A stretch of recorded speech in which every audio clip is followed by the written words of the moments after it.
Which one's different?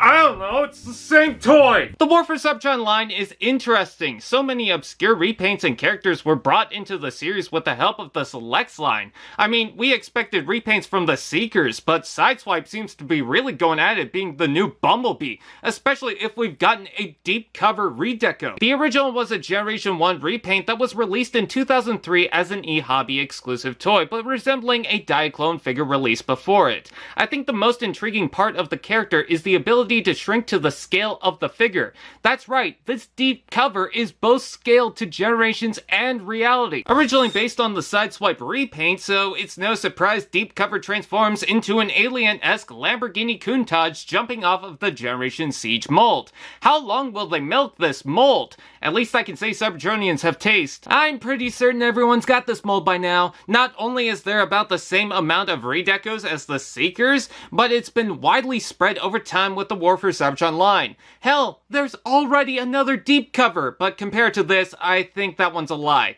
I think we can ignore that. This is completely based on the eHobby deco, primarily in black with golden police badges mistaken for Lamborghini labels. Look, the thrill of this mold has certainly settled down, but if you're gonna do a proper reference to an obscure character, do it right and you have my interest. Sure, the blue leaks through, but I don't mind the splash of color. At least I could tell this isn't the covert clone figure. Transparent window isn't hiding the kibble, especially the white. Didn't even know you could spot the head from here. Awesome Autobot badge, painted headlights and taillights, and painted rims. Rolls pretty well, and with 3 portholes you can add each of the weapons separately or combine in any configuration. The sculpting is good, especially the Lambo-inspired details. Deep Cover's alt mode is honestly one of the best this mold has. Sure, it's just a repaint, but for a nighttime drive taking down bad guys, the paint job suits it. Robot mode.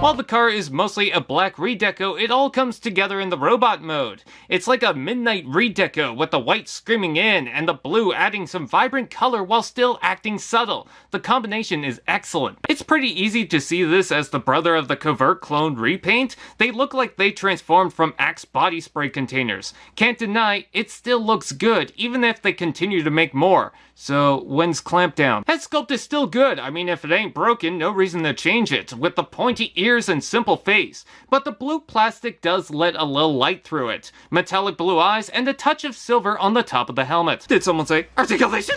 Ball jointed head, shoulders out and in, forward to back rotation below, elbow bend, waist rotation, hips out and in, forward and back rotation below, knee bend, and foot tilt. Poseability is pretty basic in Generations, which isn't a bad thing, especially for something coming off of the Siege line. Being the 20th redeco, some of the joints are pretty loose from mold degradation, but surprisingly half of them got tighter.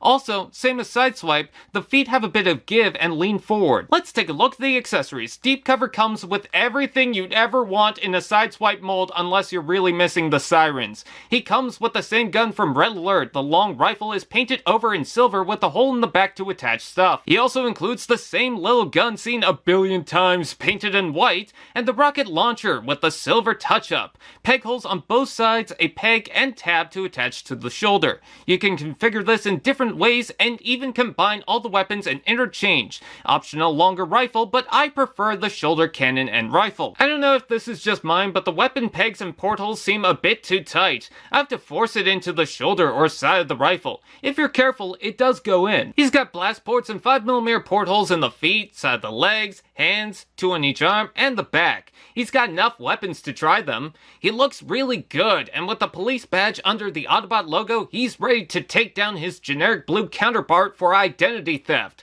Those are some really rashy kneecaps. So if you're tired of the same mold over and over, then I don't know if I can convince you to get this. I love the deep blue, but I think for some people it's just too late to get into the mold. No, we've got to have a sideswipe and red alert that looks like they were dumped in a trash bin and dug up. Combine that with the exclusive selects line, people might think it'd be too tricky to get or might be too tired of exclusives, but the obscurity surely makes up for it considering this is a very reasonable repaint for the mold. And like I said, I love the police badges with the blue, black, and white. I think this is a top repaint to purchase. I think he got beat up. He's all black and blue. Thank you guys for tuning in to the Autism Acceptance Month. For those who don't know, every April I try to do an Autism Acceptance Month theme where my reviews have a specific theme, and this month's theme was selects figures. And I do appreciate you guys tuning in, and I also appreciate what I've been hearing.